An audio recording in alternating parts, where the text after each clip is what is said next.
I'm Jim Forstner, the CEO of Emory Hillendale, Emory Decatur, and Emory Long-Term Acute Care Hospitals. I want to thank House of Hope and Pastor Sharice Cross for allowing us to bring this important health information to you through the Hope TV platform. As we continue to be challenged by COVID-19, it is incredibly comforting to know that ministries like House of Hope are supporting our community. I encourage you to keep your guard up by wearing masks, practicing hand hygiene, and avoiding large gatherings until such time as you and those around you are able to receive the vaccine. To learn more about the vaccine, I invite you to visit our website at www.emoryhealthcare.org/COVID/vaccines-FAQ.html. You can also find that right off our emoryhealthcare.org homepage. On behalf of our physicians and all of our staff, I want to thank you for doing your part to stop the spread of COVID-19.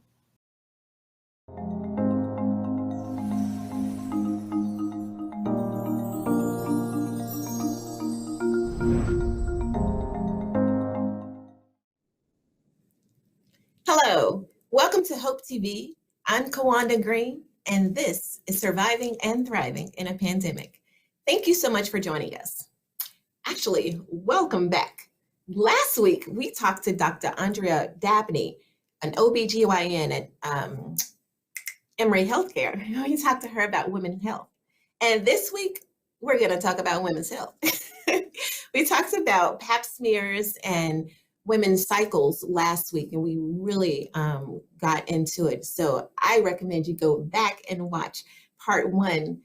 Part 2, today we're going to talk about fibroids and menopause and among other things, but we're going to dive into it. So we're going to get right into it because Dr. Dabney has so much great information for us. Dr. Dabney, welcome to the show. Welcome back to the show, actually. Thank you. Thank you for having me back. It's a good to be here. Yeah, thank you so much. Just like I said, last week we talked about the pap smear and our cycles, and we ended off talking about the heavy bleeding. And what I've heard when when they bleed a lot, that fibroids might be an issue. Can we talk about that? Absolutely. That's a great question. Fibroids happen to be one of the most common uterine masses. The uterus is the womb, or what holds a baby when you're pregnant. The fibroids are smooth muscle tissue growths. Now, what that means is the type of tissue that it is growing in that organ in the uterus is smooth muscle. Now, because of the character of it, we can see this tissue on imaging, such as an ultrasound. When we see these, it helps us measure them, and it helps us to learn more about ways to help young women, because some young women, unfortunately, make very large fibroids. Those fibroids can be difficult in that they can cause heavy bleeding, and for some women, infertility. And so it's really important because we can get imaging such as our ultrasound, our MRI or magnetic resonance imaging to look more at these lesions so that we can offer therapy or treatment. Now, for some women, they don't need treatment. I'm sorry, were you about to say something? That's what I was going to ask you about treatments. But you continue and we'll get back to that. Sure. And so when they come to us with a complaint of the heavy bleeding or abnormal bleeding or changes in their cycle. My cycle was every month, but now I'm noticing it's twice in a month, or I'm noticing it's longer than it used to be. what we do is imaging, and ultrasound is our best friend. It's one that we use to help look at the different um, textures and shadings of the image and the qualities in that image to tell us more about what's going on. Now, with fibroids, they have submucosal, subserosal, and intramural. That's where they are located on the uterus or inside the uterus. Depending on where they're located, helps us determine how we can treat a patient. Some women we offer medications to, and usually we try to use that as our guideline, knee jerk automatically because it's the least invasive thing for a patient. But there's a lot of caveats to that. If they are perimenopausal, if they are on the verge of 48 to 50 years old, they may say, look, I've had my children.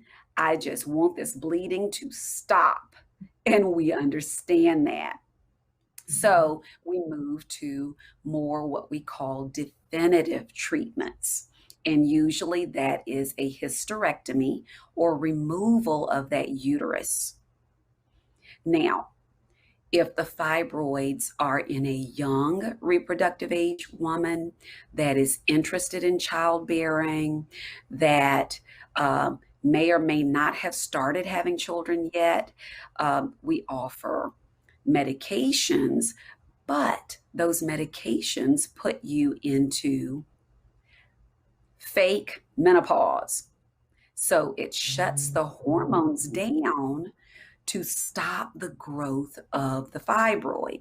So you can't get pregnant when you're in fake menopause.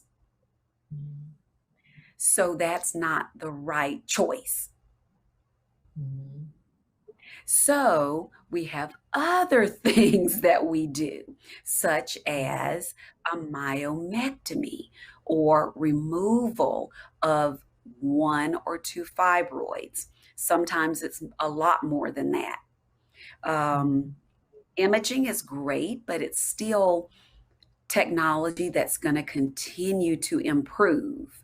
And so sometimes the images don't show us all the fibroids that are actually there. And when we take you to surgery, it ends up being a lot more than what we had planned for initially. So a myomectomy is what we call uterine sparing, meaning the job is to keep that uterus because one, the patient wants her uterus. Two, the patient is interested in childbearing. And so we have to go through a lot of discussion around the needs of the patient and helping them to decrease sometimes just the bulk or the size of their uterus because they're in so much pain or pressure. Or the bleeding is so bad that we're using these measures to try to help with that. Dr. Dabney, why are fibroids so high in African American women? I will win the Nobel Peace Prize if I figure that one out. We are working so hard, but study-wise, we need more money funding to do more research. There are a lot of women's issues that don't get the deserved funding to learn more so that we can do better. But it's slowly getting better. We're making ground in it. I so wish I knew the magic bullet to fibroids because you are so right. It is what a large majority of my young women that have them are African American. and they can be so difficult. So we've got to figure that one out. We just don't know the answer yet. One of my girlfriends, she has them, and her bleeding is just, when she was telling me about it, it was just unreal. Like I couldn't imagine it. But what she told me once she started her cycle and she went on this 7-day water fast, and her bleeding was the lightest it's ever been in her entire life. She didn't have any pain, and her bleeding, it was incredibly light. So I wonder if our what we're eating has contributes to fibroids. Have you That's learned anything, heard anything? the thing is, anecdotally, I have had many of my young women tell me when they change their diet, their bleeding improves significantly. Some of them have become vegan or vegetarian, and the changes in the diet they attribute it to. I can never say that that is not the case, because a healthier diet overall is going to make a healthier person. Now, the key is to figure out the link between what in the diet is actually the culprit. I would love to know which food, which protein, which fast Sugar. food restaurant, yes, Mhm. which Mhm. sugar, is doing this, because there is something there. When women change their diets, I do Mhm. see improvements in bleeding. I do see decreases in the size of their fibroids as we follow them over time. For some young women, they'll tell me, Dr. Dabney, I don't want those hormones. I don't want to use any of those old hormones and add nothing Mhm. extra to my body. And I Mhm. understand. But you're right. Mhm. There is something to the diet, and technology is going to get there, but we've got to get Mhm. that funding. So that's going to be Mhm. key.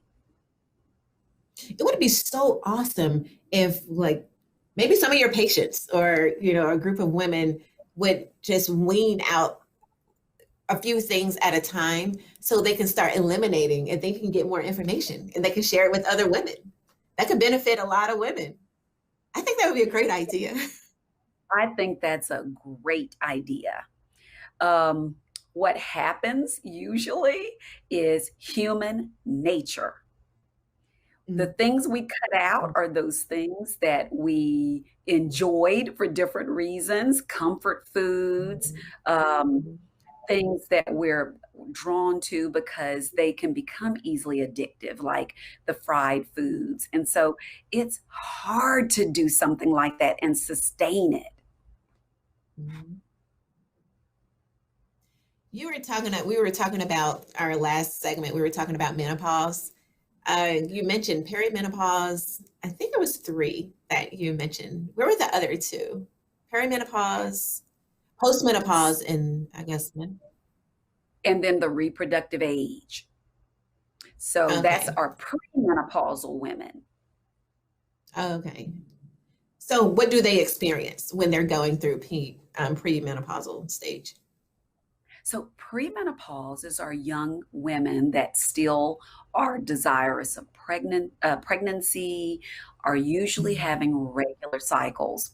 Perimenopause may be what we were just ending on. Maybe that was it, Kawanda. Mhm. It was. Perimenopause is our bodies are starting to transition into the change. So, for some women, and it's hormonal, again, just like when we begin menarche, our first cycle, the hormones have changed. Well, now we have exhausted a lot of the eggs we talked about that were in the ovaries. Mhm.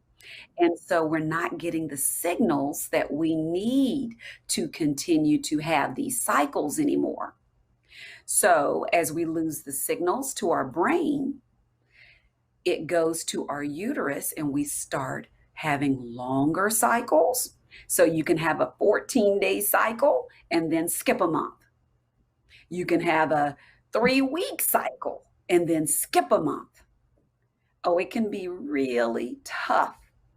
Some women stop bleeding and never bleed again.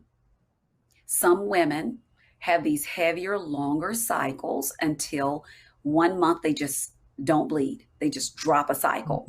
And then the cycle starts again.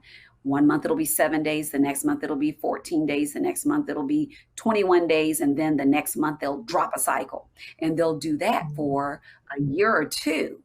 As their bodies are changing, they're losing the hormonal signal to have a cycle. And so the body doesn't know what to do with it. And it tries to figure out where to bleed, when to bleed. And so it can bleed all the time. And then all of a sudden there's no more lining left to bleed. And it's very thin and you just don't bleed. So you drop a cycle. And so perimenopause is this really crazy time where the cycles can be ridiculous, up and down, up and down.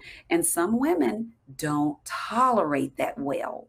Most women wouldn't tolerate bleeding and bleeding and bleeding for weeks. I mean, that's just crazy. The ones that go through it, what I call gracefully, will slowly decrease their cycles until they go to no cycle. They'll skip one. Then all of a sudden, they'll skip 2 to 3 months. They may have another cycle, then they skip 4 to 6 months. Then all of a sudden, they don't have a cycle and they don't remember when they had the last one. That's what happened to me. Love it. Love it. And so that's really my graceful patient. And those wonderful patients come in and they'll say, you know what? I haven't had a cycle. I haven't had a cycle and it's been a year. And then we start talking about how do you feel since you don't have those cycles? The hormonal changes, the drop in your hormone levels can make you feel horrible for some women. Some women have what we call flushing. Just all of a sudden, they'll feel heat and they'll feel just like they've got to rip their clothes off. Hot flash. You called it flushing. What is that? Why is that called flushing? That's a medical term that we use, but it is the hot flash. Okay. And call them warm moment. Call them warm moment. Some women will have decreased libido. Their sex drive just drops. Women don't make but a small amount of testosterone anyway.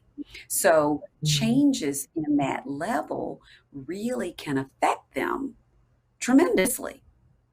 They will lose the desire to have intercourse, the desire to snuggle up with their significant other, and it's simply because those hormones have changed. Some women, oh, I'm sorry, were you about to say something? I was saying, oh, wow, because when you said that, I'm picturing couples, married couples, and, you know, a woman going through the change, you know, and also when you said, you know, it's changing, I just realized growing up, I'll always hear people say, she's going through the change. And you just made it make sense. Now I understand what they were talking about. But I was just thinking about married couples.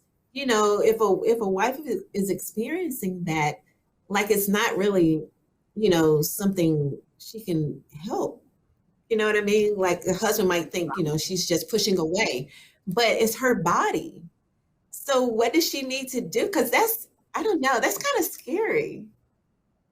Well, it is. And the thing to remember is men don't know what you're going through, and they don't have those changes. So it may be hard to talk about. It may be difficult to discuss with your husband, but because they don't understand that hormonal change. But you think about men that go through the life change where they buy the big race sports car, or now all of a sudden they're looking for a younger woman, or things like that.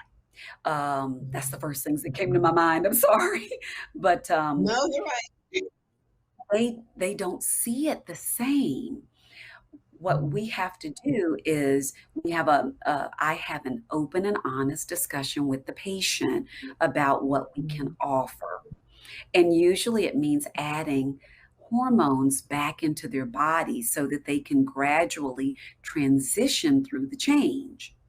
The hormones that your body made are dropping sharply in the first couple of years of menopause. So you experience other things like vaginal dryness. We talked about decreased libido. You also experience mood swings, and it can be very hard. You may not even realize you're going through it, but your family does. And so you're just not as, your hormones aren't stable. They're going up and down, up and down. And so your mood is doing the same thing. And that can be hard on you.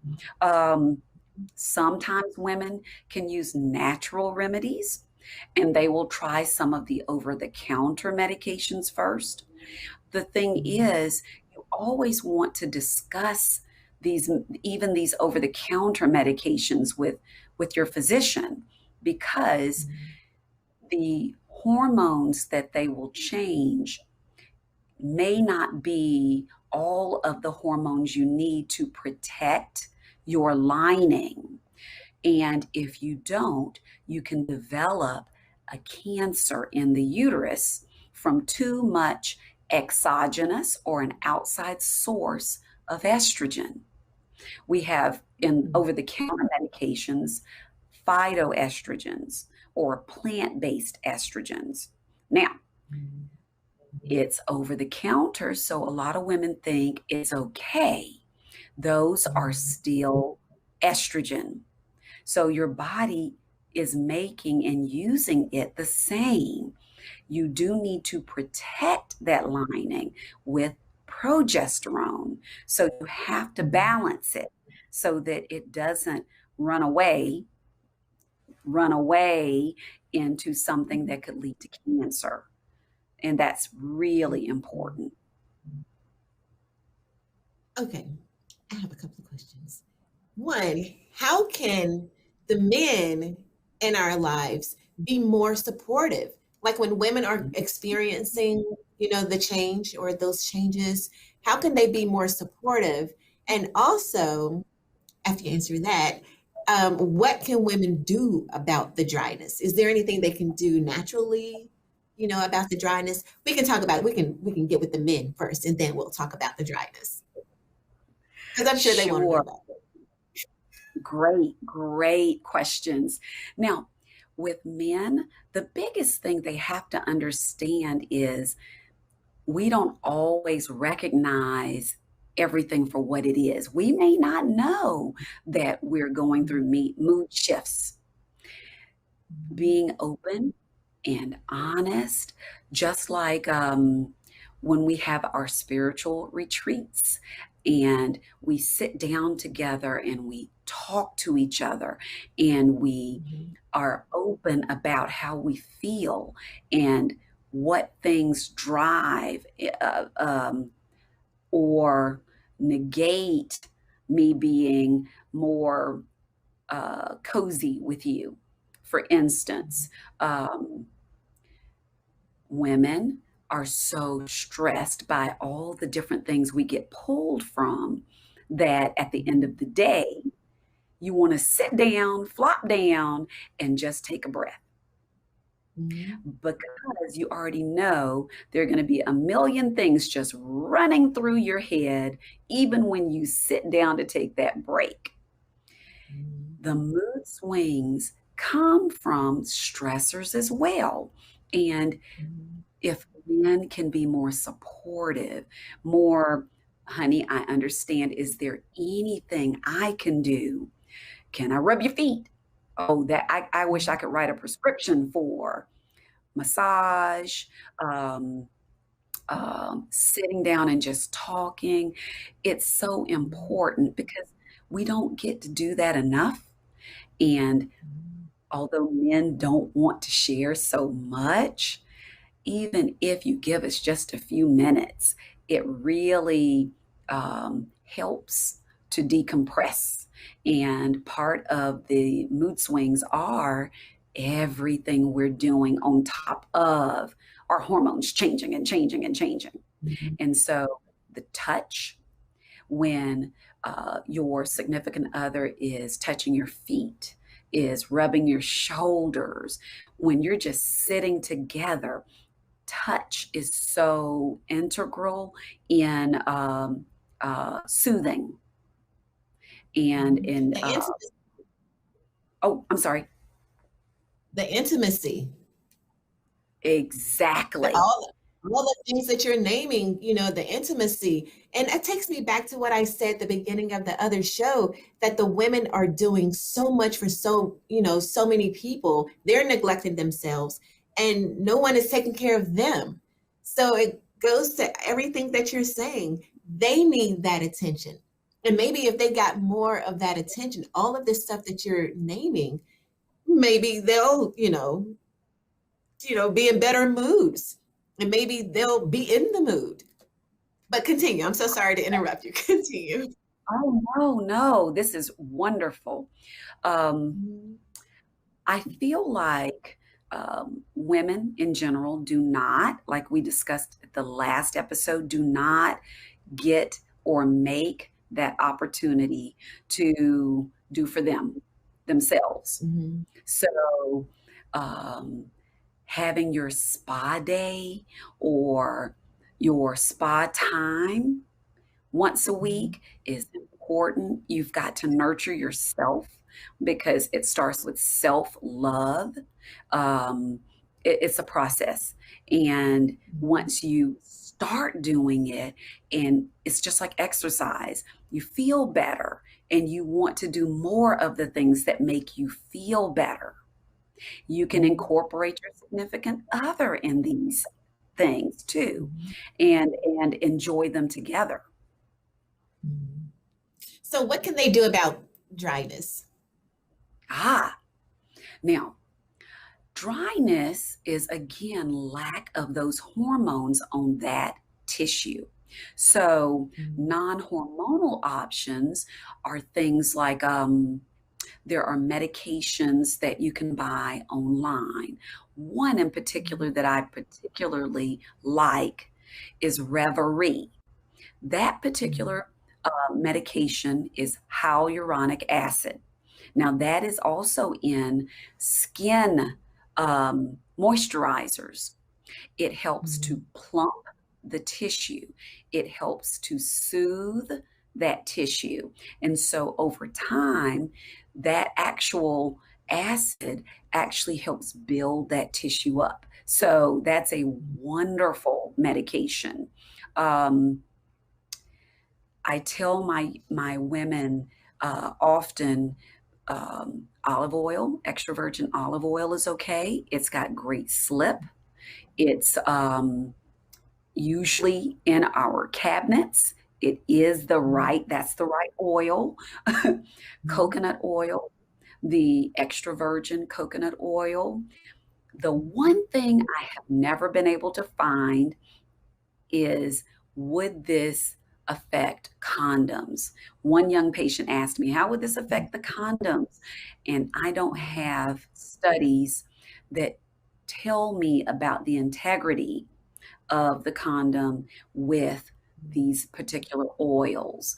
Now, there are also lubricants that are over the counter. Um, oh, the name of that big one just slipped my mind, but they have Imagine. that's it. That's it.